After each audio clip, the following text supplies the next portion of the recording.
राधे राधे। जय श्री कृष्णा। आइए सुनते हैं जगन्नाथ भगवान की अद्भुत प्रेम कथा। बट देवल के कपाट खुले और सबको आश्चर्य हुआ कि यह क्या, जगन्नाथ जी के वक्षस्थल पर यह पत्ता कहाँ से आया? क्या कल रात को कोई यहाँ आया था?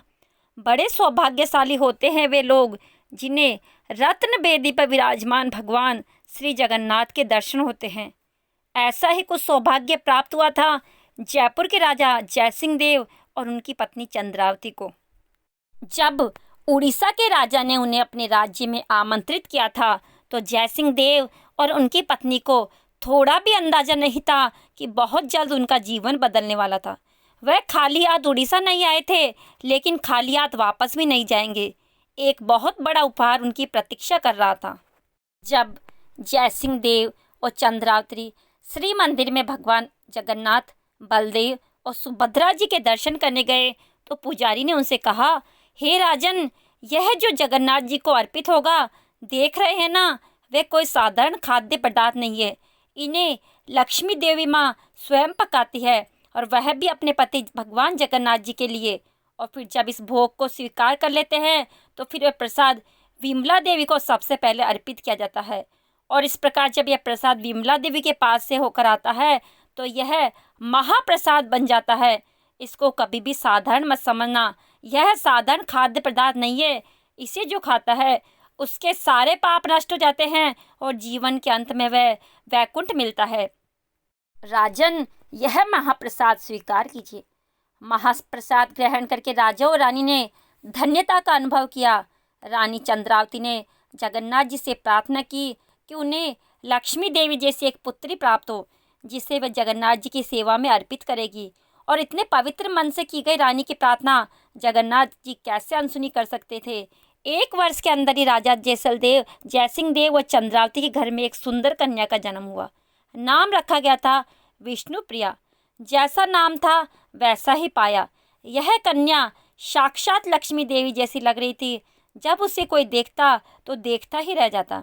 विष्णु प्रिया के शरीर को स्पर्श करके निकलने वाली पवन बगीचे में खिले पुष्पों से बातें करती। वह कहती, अरे ओ सूरजमुखी, अब तो अपना चेहरा सूरज की तरफ नहीं विष्णु प्रिया की ओर मोड़ ले, क्योंकि उससे सुंदर तो इस जन्म में कोई और नहीं दिखने वाला।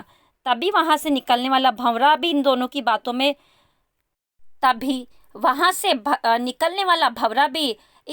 बातों में अपना सुर मिलाता हुआ कहता, हाँ बिल्कुल सही कहा। सिर्फ सुंदरता ही नहीं, गुण चरित्र में भी ऐसी राजकुमारी मैंने कभी नहीं देखी। उतने में पेड़ पर रहने वाला तोता बोलने लगा, राजकुमारी विष्णुप्रिया की जय हो, राजकुमारी विष्णुप्रिया की जय हो। और दिन और रात का चक्र समय की लहरों पर चलता गया। राजकुमारी बड़ी होने लगी। एक समय रानी चंद्रावती अत्यंत बीमार हो गई। अनेकों वैद्य और चिकित्सकाएं इलाज किया, लेकिन रानी की शारीरिक स्थिति दिन ब दिन खराब होती जा रही थी। ऐसे में राजकुमारी विष्णुप्रिया ने अपनी माता की सेवा करने में कोई कसर नहीं छोड़ी। दिन रात उन्हीं के साथ बिता दी। एक दिन जब अपनी माता के पास बैठी हुई थी तो उसने राजमहल के बाहरी मार्ग पर किसी को गाते हुए सुना। उसे लगा कोई भिक्षुक होगा, लेकिन उसके गीत इतने मधुर थे कि वह स्वयं को रोक नहीं पाई। झरोके से विष्णुप्रिया ने देखा तो वह कोई सन्यासी जैसा लग रहा था। उसने तुरंत अपनी दासी को भेजा और कहा, जाओ पता करो कौन है। वह दासी जब वापस आई तो उसके हाथ में एक पत्र था और उसने विष्णुप्रिया से कहा, राजकुमारी, वह तो जगन्नाथपुरी से आए हुए एक सन्यासी थे। उन्होंने आपके लिए एक संदेश भेजा है और यह केवल्य महाप्रसाद भी। उन्होंने कहा है कि एक जगन्नाथ जी का महाप्रसाद है, उसे महारानी को दे दो और जगन्नाथ जी से प्रार्थना करो, आपकी माता जल्दी स्वस्थ हो जाएगी। दासी की बात सुनकर और हाथ में जगन्नाथ जी के महाप्रसाद को लेकर विष्णुप्रिया को एक रोमांच आया, जैसो मानो कोई पुराने रिश्ते के तार जुड़ गए हो। उसके हृदय में प्रेम और आनंद की लहरें उठने लगी और उसने महाप्रसाद अपनी माता को दिया। चंद्रावती ने जैसे ही प्रसाद ग्रहण किया, उन्हें लगा जैसे वे एकदम स्वस्थ हो गई। शरीर में एक नवीन ऊर्जा का संचार हुआ और कुछ ही दिनों में रानी बिल्कुल स्वस्थ हो गई। इस प्रसंग के बाद रानी जयसिंह देव और रानी चंद्रावती का जगन्नाथ जी के महाप्रसाद में विश्वास और बढ़ गया। लेकिन विष्णुप्रिया के मन में इस प्रसंग के बाद प्रेम के बीज अंकुरित होने लगे, मानो पूर्व में किया हुआ कोई अनुबंध जागृत हो गया हो। अब जब भी कोई पुरी से आता तो विष्णु प्रिया जगन्नाथ जी के विषय में उनसे पूछती और ध्यान से भगवान जगन्नाथ के गुणगान सुनती। एक दिन पुरी से एक पंडित जगन्नाथ जी का महाप्रसाद लेकर राजा से मिलने के लिए आते हैं। राजा जयसिंह देव ने अत्यंत सम्मान के साथ उनकी उत्तम देखभाल की। कुछ दिन रोकने के पक्ष में जब वापस जाने लगे तो राजा ने जगन्नाथ जी के लिए उन्हें अनेक भेंट और उपहार दिए। लेकिन विष्णुप्रिया सोचने लगी, जगन्नाथ जी तो स्वयं लक्ष्मी देवी के पति है और उनके पास किसी ऐश्वर्य की कमी नहीं है, फिर मैं ऐसा क्या उपहार भेजूं जो उन्हें प्रसन्न कर सके। आखिरकार उसे एक उपाय मिल गया। विष्णुप्रिया ने एक पत्र लिया, सुनहरी कलम ली, कस्तूरी को मसलकर एक विशेष सुगंधित शाही तैयार की। अपने हृदय के प्रेम को प्रकट करते हुए एक पत्र लिखा, उसे सुंदर डिब्बे में रखा और पंडित को दे दिया। इसके साथ ही उसने पंडित से निवेदन किया कि ये मेरा जगन्नाथ जी के लिए उपहार है, इसे कृपया आप जगन्नाथ जी तक पहुंचा दीजिए। और इसके बदले में विष्णुप्रिया ने उस पंडित को एक स्वर्ण मुद्रा भी दी। अब ये जगन्नाथ जी के पंडित निकल पड़े पुरी जाने के लिए। मार्ग में उन्होंने सोचा कि राजकुमारी का डिब्बा तो बड़ा सुंदर है, लाओ तो जरा देखूं तो सही कि इसमें ऐसा क्या मूल्यवान है जो वह जगन्नाथ जी को भेज रही है। यह सोचकर उसने डिब्बा खोला तो देखा उसमें एक भोज के पत्ते पर कुछ संस्कृत में लिखा हुआ था। उसे देखकर यह बहुत गुस्सा हो गया और बोला, इसे इतनी दूर ले जाने का क्या फायदा, इसे फेंको इसे। और उसे फेंकते हुए वह बोला, बेवकूफ़ राजकुमारी। इस प्रकार बोलते हुए पंडित ने राजकुमारी के उस पत्र को वही मार्ग में फेंक दिया और वापस आ गया। घर पहुंचकर अच्छे से उसने विश्राम किया। थकान के कारण जब नींद आ गई तो हमारे प्यारे भक्त वत्सल जगन्नाथ जी पहुंच गए उस पंडित के पास स्वप्न में और अच्छे से डांट फटकार लगाते हुए कहा, तुम्हारी हिम्मत कैसे हुई मेरे उपहार को हाथ लगाने के लिए। तुम्हारे लिए जो रत्न आभूषण राजा ने दिए वो तो सब तुम लेकर आ गए, लेकिन राजकुमारी विष्णुप्रिया ने जो मेरे लिए भेजा था उसे तुमने रास्ते में फेंक दिया। स्वार्थी, और अब आकर यहाँ आराम से सो रहे हो, धूर्त कहीं के। जगन्नाथ जी को इस प्रकार क्रोध में देखकर पंडित घबरा गया। उसने कहा, प्रभु कौन सा उपहार, वो तो सिर्फ एक पत्र था, वो भी एक भोजपत्र पर तुच्छ पेड़ के पत्ते पर लिखा हुआ था।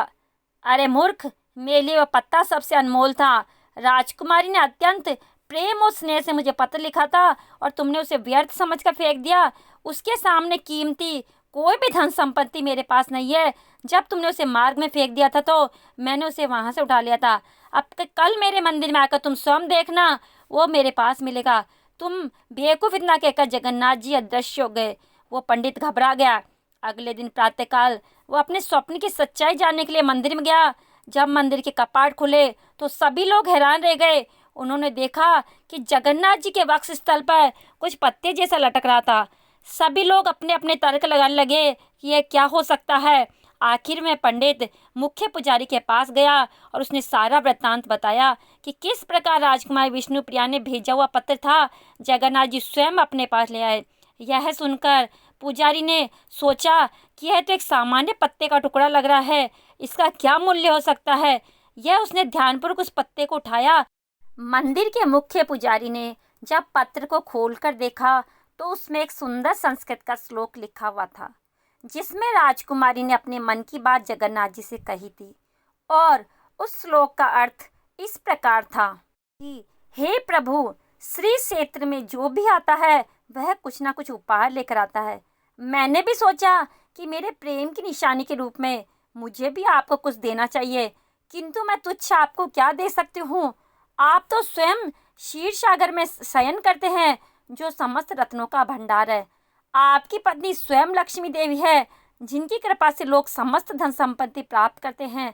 आखिर अनेक बार सोचने पर मैंने निर्णय किया कि जब आप वृंदावन से प्रस्थान करके मथुरा चले गए थे तो उस समय वृंदावन की गोपियों ने आपका मन चुरा लिया था, इसलिए मैं आपको अपना मन दे रही हूँ। कृपया अपने चरण कमल में मेरे मन को स्वीकार कीजिए। और वहाँ उपस्थित सभी ने इस पत्र को पढ़ा तो उनकी आंखों में प्रेम अश्रु प्रवाहित होने लगे और राजकुमारी को उन्होंने प्रणाम किया। क्या आपने कभी भगवान के लिए प्रेम पत्र लिखा है? और हाँ, तो हमें नीचे कमेंट बॉक्स में लिखकर ज़रूर बताइएगा। और ऐसे ही मधुर कथाएं सुनने के लिए इस चैनल को सब्सक्राइब ज़रूर कीजिए। अगर आप अपने घर में जगन्नाथ जी को आमंत्रित करना चाहते हैं तो कमेंट बॉक्स में जय जगन्नाथ अवश्य लिखें।